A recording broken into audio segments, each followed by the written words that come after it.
When a serious crime is committed and the police need all the help they can get, there's one group of people they turn to time after time: the expert witnesses. Knowing when someone's done something is one thing, but proving it's completely different. We need that last piece of the jigsaw. An extraordinary army of men and women with the expertise to reveal the hidden clues criminals have left behind.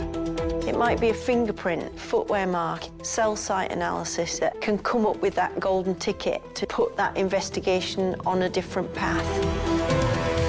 Using the very latest techniques. Several months or even years later, evidence can remain and still be recovered. This is the inside story of how science helped solve some of the UK's most complex cases. The forensics in this case showed us what did happen. Not what could have happened, what did happen. You've been in the scene. It's virtually impossible to clean everything up. Something is going to be there. If we're looking in the right place, we'll find it. Without the unseen heroes painstakingly going through forensic bits, I might not have got justice for my daughter. This is the story of the expert witness.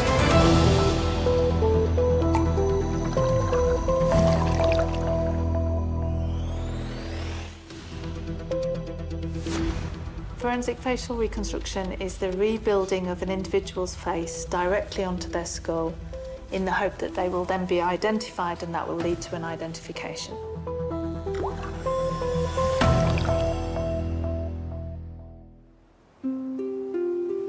The 27th of August 2001, Nolde Beach, the Netherlands. The discovery of a decapitated, limbless torso in the water sends shockwaves throughout the country. Investigative journalist Pim Fabber became closely involved with the case. That was the beginning of a crazy period in Holland, because 2 days thereafter, fishermen found a head about 100 miles away from the Nolde Beach. And in October, other body parts were found. There was no clue who it could be. There was no missing person that could be linked to it, but by DNA, it turned out that all the body parts were from the same girl. DNA analysis puts her age at just 5 or 6 years old. But decomposition meant an identification of the girl was no longer possible. Dutch police hoped forensic facial reconstruction could provide an alternative.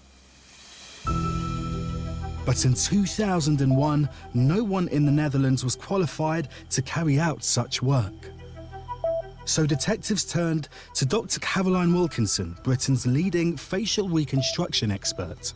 I was a little reticent about doing this facial reconstruction because most changes to the face that are individual happen after the age of 8. And I wasn't sure how useful it would be to have a generic face of a child.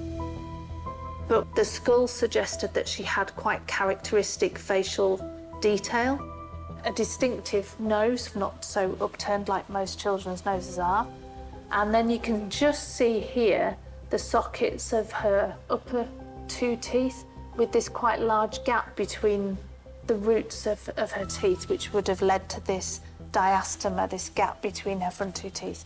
And those 2 things are quite distinctive, and that will have helped for her recognition. And so I decided to go ahead with the reconstruction. Caroline's approach to the task back in 2001 was very different than it would be today. This was a long time ago, so before the days of 3D scanning and 3D printing, and before our computer digital systems. So I made a cast, a replica copy of the skull so that I could work on that in the traditional clay method. The skull is really the template for the facial soft tissues to fit onto. So basically, we model each of the facial muscles in position, and information on the skull will tell us where and how big that muscle is. We can then look at individual features. So we look at the eye sockets to tell us about where the eyeball sits and the shape of the eye. We look at the nasal aperture, the whole of the nose, to tell us about the soft nose shape. We look at the teeth to tell us about the lips. You can also see that we remodeled the missing teeth, because that would be something that people who knew her would definitely recognise, that she had this gap between her teeth. And just saying that information is not enough. We wanted to represent it in the face, so we used the position of the sockets of the teeth to determine the size of that diastema. Following the muscle structure stage, we then add the skin layer over the top of that so that you get the finished face. And you can see that in these images here of the finished reconstruction. We can still see that diastema very clearly, and also her kind of distinctive nose shape, both in profile and from the front. And we get a sense of her overall profile as well. Caroline's attention to detail was meticulous, but there were some features she knew she could not replicate. So when we produce these facial reconstructions, we try hard not to give information that might be misleading. In this particular case, we didn't have any information about her hairstyle or how long her hair was. We didn't have any information about skin colour or eye colour. So that's why we produced the reconstruction in a clay colour to look like a model, and why we didn't add a wig or realistic eyeballs. With the description and the context, people would be able to use it for recognition rather than having it as an actual, certain depiction of her. After a week of painstakingly reconstructing the victim's face and head, the final result was revealed to the Dutch press. You can imagine that this came as a shock to Holland. Suddenly, the unknown girl had a face, and it led to that there were more than 600 clues, 600 people who called the police with possible information. The most promising leads led detectives to a man from Dordrecht who no longer lived with his children. DNA tests quickly confirmed the unidentified girl was his. Her name was Rowena Riekers. That was crazy because suddenly this unknown corpse had a face and a name, Rowena. Rowena Riekers was the 5-year-old daughter of Vanda Riekers and Martin Hausman. Her parents separated when she was 4, and she rarely saw her father Martin. Instead, Rowena lived with her sister Rochella, her mum, and her mum's new partner Mike, where the two girls shared a mattress on the floor of an apartment. It turned out that Mike could be an aggressive person for the young girls, mostly for Rowena, and he had some thoughts about how the girls had to behave. And if it wasn't the right way, as he thought, he punished them, and that was very severe. Consultant forensic psychologist Dr. Kerry Nixon has studied the details of the abuse carried out by Mike. Men like that, who are abusive and controlling in relationships, often have severe pathological jealousy, and jealousy directed at previous partners. And here you have 2 little children who are a constant reminder to him. They're not his, they're just reminders of the previous partner. On a rare visit with her father, Rowena confided that Mike was abusing her physically. Martin took this information to the authorities, but was told that the word of a 4-year-old girl was not strong enough evidence for them to take any action. Looking back, it's a big tragedy because the violence against this little girl became bigger and bigger. The punishments, they started to get weirder and weirder. Rowena sometimes wasn't allowed to sleep. Mike told her to sit upright in her bed, and after a short time after that, he even managed to put her in a doghouse for some time. Just remember, we're talking about a 4-year-old girl, you know, no sleep, in a dog bench. She had some severe, she was beaten. And, well, this little girl couldn't stand it anymore, and she finally died. Detectives searched for Rowena's mother and stepfather and discovered they had fled the country, taking 3-year-old Rochella with them. Everyone now feared for her safety. Journalist Pim Faber thought more media coverage could be key to tracking down Rochella quickly. Camera is rolling. Pim contacted Martin and offered him help in finding his other daughter. We wanted to know where his other daughter was, but she could be in very much danger. Pim broadcast an appeal for information and was tipped off that Mike, Vanda and Rochella were in southern Spain. So they booked flights. We arrived in Spain. There was Martin, me and my cameraman. I decided we made some flyers with the name and the picture of Rochella. And Mike and Wanda, has anybody seen these people? Please inform us at this mail address.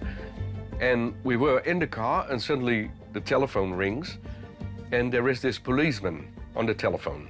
And he says, I need to speak to Martin now because I have some very important news. And we gave it to Martin. And the next moment we heard him yell. I mean, I never forget that moment. Because the policeman told him that they arrested Mike and Wanda and that his daughter was in good health. And then we decided to drive the night to Murcia. And there was the little girl sitting and she said, hi, Dad. Unbelievable, and I still see him crying and all the emotions of the last months, you know, it came out. It was, yeah, it was great to see. With Rochella safe with her father, detectives now questioned her mother and stepfather about Rowena's death. When the police interviewed Vanda and Mike, initially they were telling completely different, contradicting stories, and their stories kept on changing. Eventually, they came to a consistent story and admitted that Rowena had been killed. Mike killed Rowena and then went to shocking lengths to cover up his horrific crime.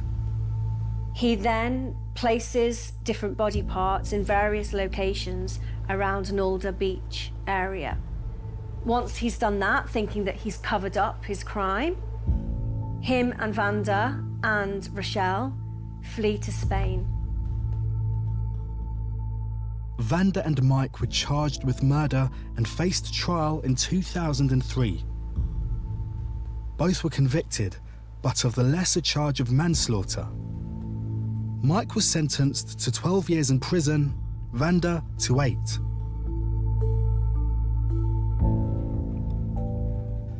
Pim remains in touch with Martin and Rochella, who live with the aftermath.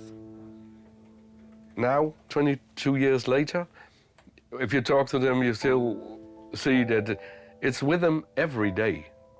There's not a day, you know, when you're not confronted with it. Nobody should be faced with this. Nobody. Caroline Wilkinson's facial reconstruction played a pivotal role, not only in bringing Rowena's killers to justice, but also in rescuing Rochella. I think this reconstruction was brilliant because the longer it would have taken to identify Rowena, the longer Mike and Wanda had to be on the run with Rochelle. And who knows, only God knows what could have happened to Rochelle in those days. So I think it's very brilliant, and Caroline Wilkinson did a marvelous job. Through her work, Caroline gained a unique perspective on Rowena's tragic death. It doesn't help really to get emotionally involved in a case like this. But inevitably, as the face develops and as you start to see an individual, then you start to think about them as a person rather than as human remains. And that, in a case like this, where it's a very young child, can be quite upsetting. But it was a great sense of value for us to help in that investigation in some way.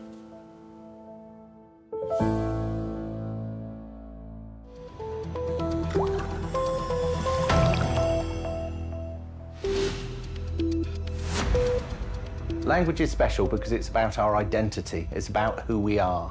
And we can study the individual features of someone's language, and that's where we can provide forensic evidence of identification.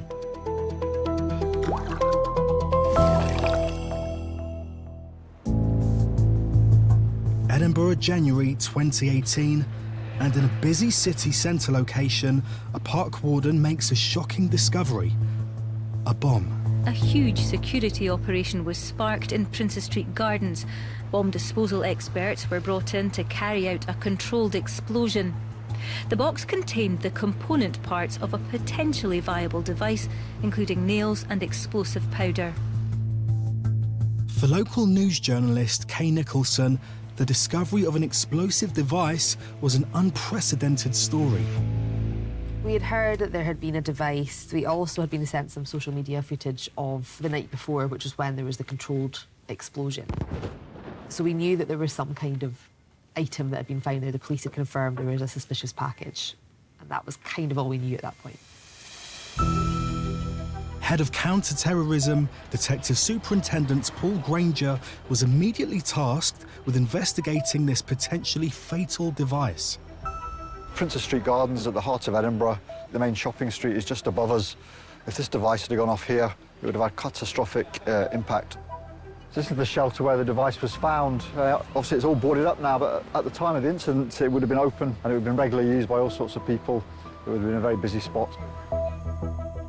For Detective Granger and his colleagues, this was a difficult investigation with no indication of who planted the device or why. All we could really tell was that the person had a grievance, and that caused us real concern. The fact this could be a terrorist attack, was certainly on our radar, but it required a lot more investigation for us to understand what we were dealing with.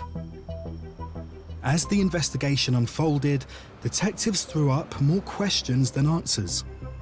All our initial inquiries failed to unearth any significant leads. We didn't know what time the device had been planted. We didn't know how long it had been there, which made viewing the CCTV, at such high volume of footfall very, very difficult. So it was incredibly frustrating. All our initial lines of inquiry didn't give us any immediate leads.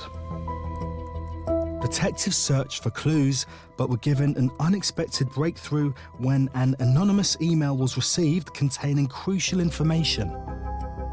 The email subject said International Terrorist Group in UK, and within the body of the email it contained a link to a blog, to a website, and in that blog there was an anonymous claim of responsibility for that incident in Princess Street Gardens. This was the first major lead in the investigation. The blog was written by a member of a Mexican anarchist group known as ITS, but other than that, it was anonymous. Detectives now faced the challenge of identifying the writer. We did an awful lot of work around the blog post, and unfortunately none of it took us any closer to identifying who had posted that blog. Detectives next asked if clues to the author could be hidden, not in where and how the blog was posted, but in how it was written. To answer that, they needed an expert witness. So they turned to Professor of Forensic Linguistics, Tim Grant. Forensic linguistics is a branch of applied linguistics. What we do is we use insights into how language works to analyse texts and materials. Can you determine characteristics of the writer? Is there evidence of any particular professional language style? Is there evidence of membership of a particular community? And in this case, evidence of other language influence. I got approached by the police in the spring of 2018 after the event in Edinburgh. They had found online in a eco-anarchist website a claim of responsibility for this bombing. At the top of the document, you've got the Spanish language version, which says it's the ITS, which is this organisation. To most, the eco-anarchist blog would appear to offer few clues to the identity of its author, but Tim immediately spotted distinct features in how it was written. The text of the blog post was really quite unusual. It was full of hyperbole, full of strange word choices, strange lexical choices. It was a really unusual text. We've got the joke of human consciousness and what it creates I confront with nihilistic laughter, unconscious cynicism and misanthropic passion. Yeah? So this isn't everyday writing. But then this is in the context of a website where there's a lot of anarchist writing and heavily polemic political writing from these kind of similar sorts of people. But even against that background, this style stands out. Identifying the blogger's hallmark style was a start, And Tim was also able to say that the author was not a native speaker of either Spanish or English, so detectives expanded their search further across Europe. We reached out to colleagues in Greece, France and Spain to ascertain if they had any further information about ITS that may be able to help us. With the help of police forces in Europe, Police Scotland explored hundreds of possible leads. But 3 years later, they were still no closer to identifying the member of ITS who planted the bomb. Then, in 2021, they finally got the breakthrough they were looking for. Greek colleagues got in touch and informed us about a male in Greece who was a follower of ITS, and they explained that he had an associate in Edinburgh who we may be interested in. That associate was Greek national Nicholas Kavrounakis, a 35-year-old anarchist living in Edinburgh. Suddenly, from what was initially, a relatively contained incident in Princess Street Gardens, we were dealing with quite potentially significant terrorist conspiracy. Kavrounakis was claiming to be linked to the international terrorism mafia, which is a Mexican kind of eco-warrior terrorism group. According to the police, this case here was the first of its kind linked to that group on UK soil, so not just in Scotland, but in the wider UK as well. Kavrounakis was now the chief suspect. Detectives investigated his background and discovered many more examples of his writing. They hoped these could now link him to the original claim of responsibility for planting the bomb. So the team turned again to Tim Grant. As well as all the blog posts, which included the claim of responsibility, there were now new texts from this suspect, and they were in a very different genre, a very different style of text. The suspect had a band, and this band had a website. That website contained text explaining the ethos of the band, and also it had lyrics from their songs. Tim began an analysis of all the written evidence, the claim of responsibility, music lyrics, and blog posts. There's some evidence that the band lyrics and the blog posts had the same author. There's some evidence that the blog posts and the claim of responsibility are the same author. So it's quite likely that the claim of responsibility is written by the person for the band. At last, police had a suspect they could link to the claim of responsibility. And while it was not enough to prove Kavrounakis was guilty, it was enough for detectives to arrest him and search his house. The police seize a whole lot of materials, computers and so on, which have writings. And some of the blog posts which we suspected were by the suspect are now found on his computer as well. This was all further evidence Kavrounakis was the anonymous blogger who claimed responsibility for the Edinburgh bomb. But for this conclusion to stand up in court, detectives needed a second opinion. I will be looking for the points of similarity and not the problems in the analysis. So it's really important that for this next step of analysis that will probably provide the evidence to go to court, that I bring in someone who knows nothing about what's going on. And this is when I turned to a colleague who I often work with, Dr. Isabel Clark. My task was to compare the claim of responsibility to the text known to have been written by our suspect. And we were looking at features that are used repetitively, so continuously used across all the documents, and also ones that are very distinctive. So one of the features that we identified was a shared 5-word sequence that was shared between the known writing samples of our suspect and also the claim of responsibility. And that one was unite on the basis of, and then here it is as well within the claim of responsibility. We found that it was very distinctive. It wasn't shared within the community of anarchist writers. Isabel also compared this written feature to an entire library of texts written by native Greek speakers. Once again, the phrasing was extremely rare. Both expert witnesses were now agreed this meant one thing. We came to the conclusion that we could link the claim of responsibility to the no writing samples of our suspect.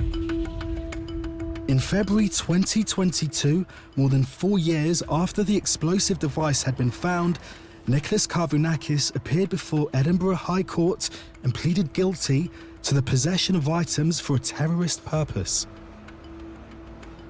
Mr. Karvounakis' lawyer said his client now regretted what he had done and he had ceased communication with extremists online.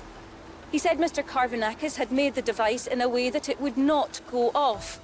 But passing sentence, the judge, Lord Braid, said all the component parts were present for that to happen. He sentenced Karvounakis to 8 years and 4 months in jail. I think the crucial work done by Professor Grant led Nicholas Karvounakis to plead guilty to the offence of possessing items for a terrorist purpose.